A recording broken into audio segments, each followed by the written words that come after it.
BFM Business présente Les experts sans frontières.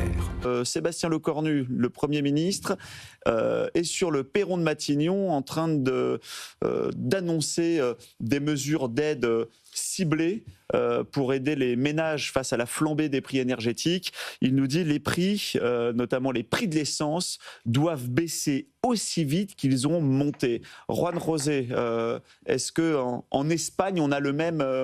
on a le même niveau d'alerte énergétique maximale qu'en France. Tout à fait, mais d'ailleurs nous avons pris des mesures depuis un peu plus d'une semaine, puisque le gouvernement de Pedro Sánchez a décrété de réduire la TVA sur l'essence, l'électricité et le gaz des 11%. Qui a été réduit tout d'un coup, même si on se fait taper depuis quelques jours par l'Union européenne, puisqu'apparemment on n'a pas le droit de descendre la TVA au-dessus de 15%, mais nous aujourd'hui, l'Espagne est à 10% sur ces trois produits, électricité, gaz, essence.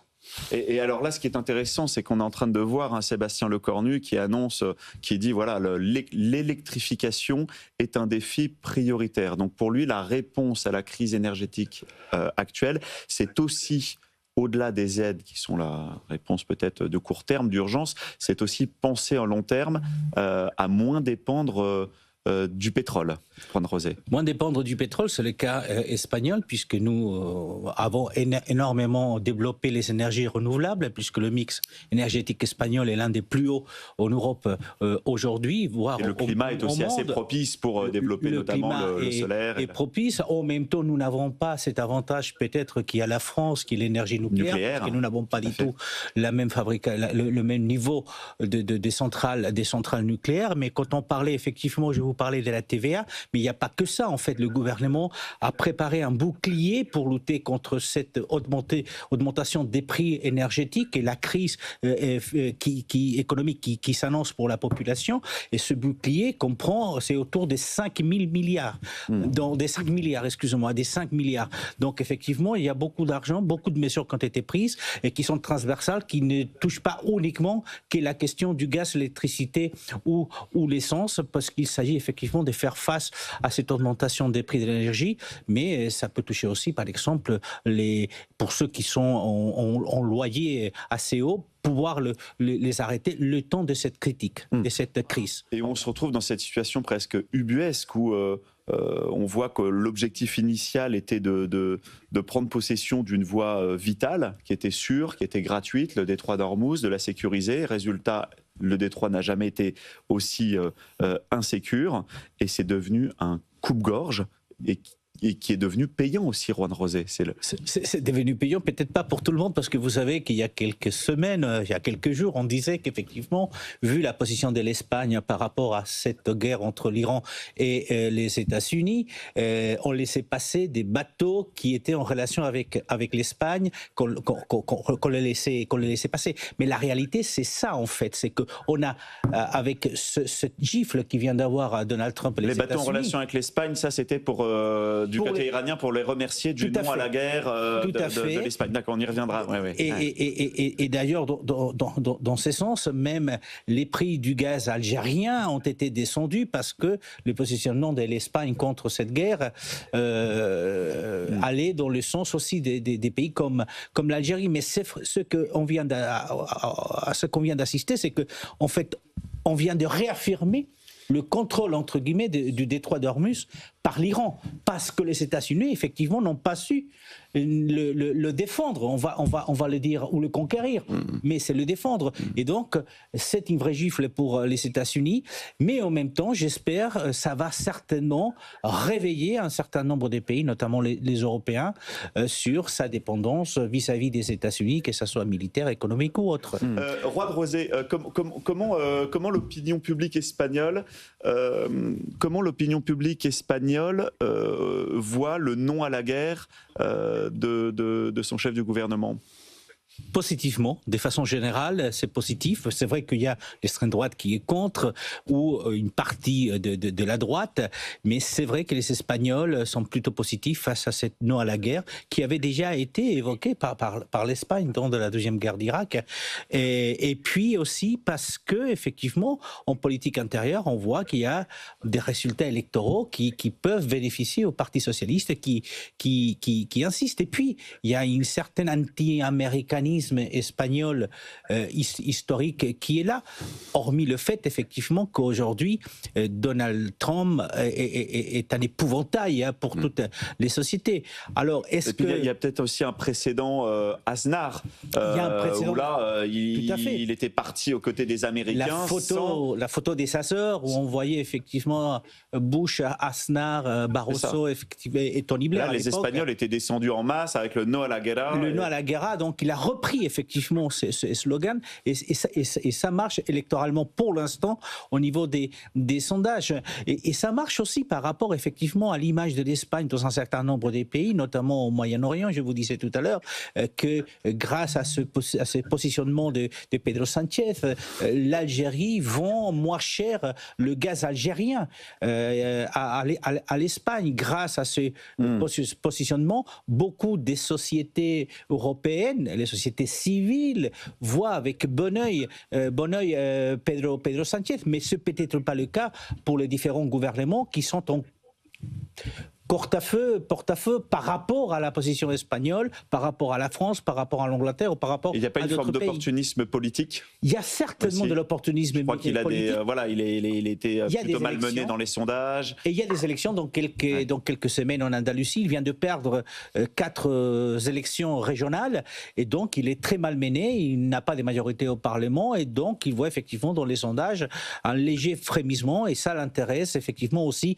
au niveau de la politique intérieure. J'ouvre juste une toute petite parenthèse. Pendant cette pause, on en parlait, la discussion continuait entre nous. Et Juan Rosé, vous nous expliquiez que la position du non à la guerre de Pedro Sánchez, alors elle fait peut-être beaucoup de bruit, on parle beaucoup de lui, mais dans les faits, il a un poids diplomatique totalement nul pour la suite. C'est ça la difficulté. L'Espagne n'a aucun poids au Moyen-Orient. Elle s'entend très mal avec les États-Unis, mais elle s'entend très mal avec Israël, puisque l'ambassadeur d'Israël à Madrid et à Tel Aviv depuis des mois. Il n'y a pas d'ambassadeur à Madrid. Et puis, politiquement, l'Espagne n'a aucun poids diplomatique dans ces parties du monde. Donc, auprès des sociétés civiles, oui, la position espagnole, forcément, et de Pedro Sánchez est peut-être appréciée, mais encore une fois, le poids de l'Espagne est vraiment insignifiant par rapport à d'autres pays, comme notamment la France, par exemple, par rapport au Liban.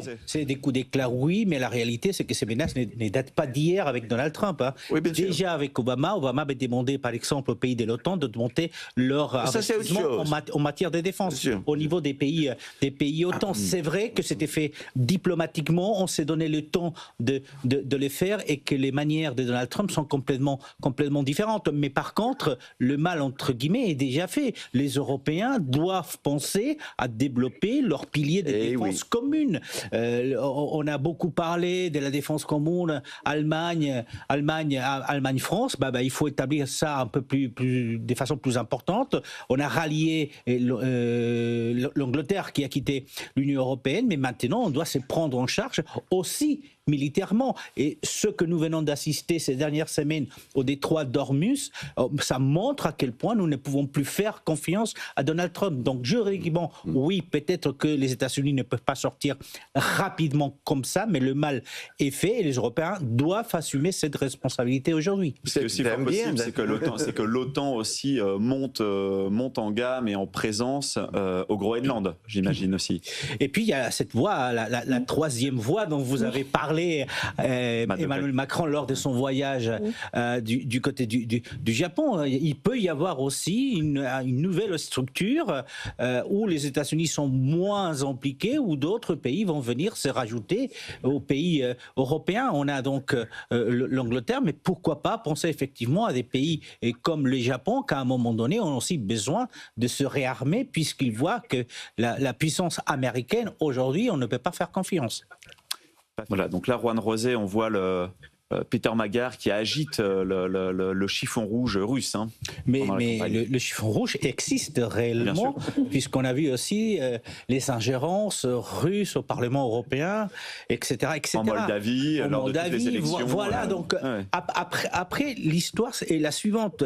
La passivité des Européens pour faire face à une situation comme celle-ci. C'est vrai aussi que juridiquement, on ne peut pas expulser un pays, mais l'Union européenne a un socle des valeurs et des façons de faire qu'aujourd'hui est entravé par l'Hongrie. Donc si les Hongrois, à un moment donné, souhaitent continuer à voter pour quelqu'un comme M. Orban, qui est de toute évidence contre l'Europe, à ce moment-là, les Européens, comme militairement, je vous disais tout à l'heure, vont devoir effectivement prendre des mesures et voir à laisser vraiment de côté l'Hongrie de l'Union européenne.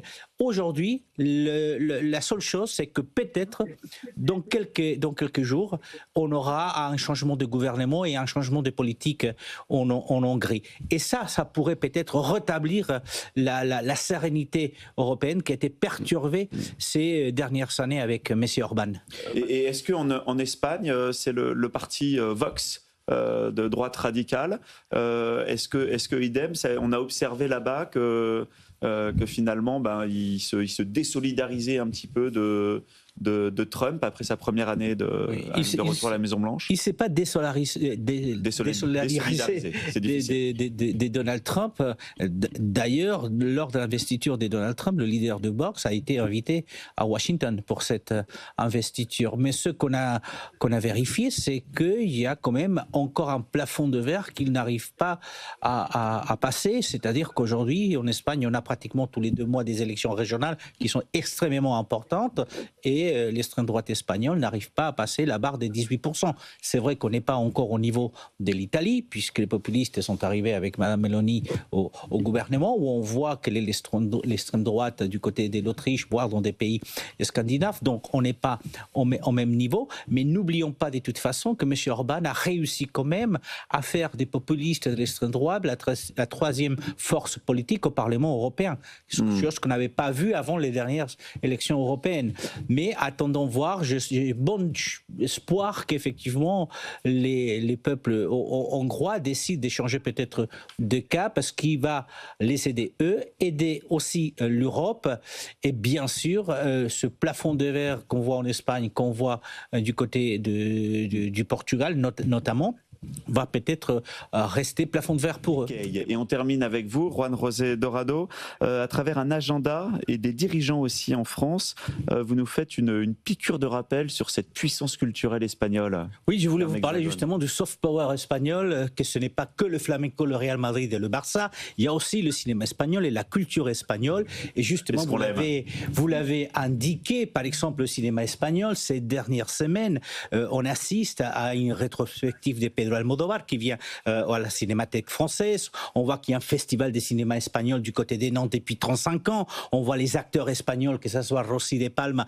qui est la marraine du nouveau printemps de Toulouse, ou Carmen Maura, qui est dans les affiches françaises aujourd'hui, qui sont très connues du côté français. Et donc, ce soft power espagnol améliore effectivement l'image de l'Espagne auprès de la France. Et vous avez fait référence aussi à des dirigeants espagnols que personne peut-être connaît, mais qui dirigent des grosses entreprises françaises et qui sont espagnoles. Sanofi est dirigé par une espagnole, le groupe Darty Fnac est dirigé par un espagnol, Decathlon est dirigé aussi par un espagnol. Donc vous voyez le soft power espagnol, encore une fois, ce n'est pas que le flamenco, le Real et le Barça. Allez, on va conclure cette émission par un Viva España. Hein.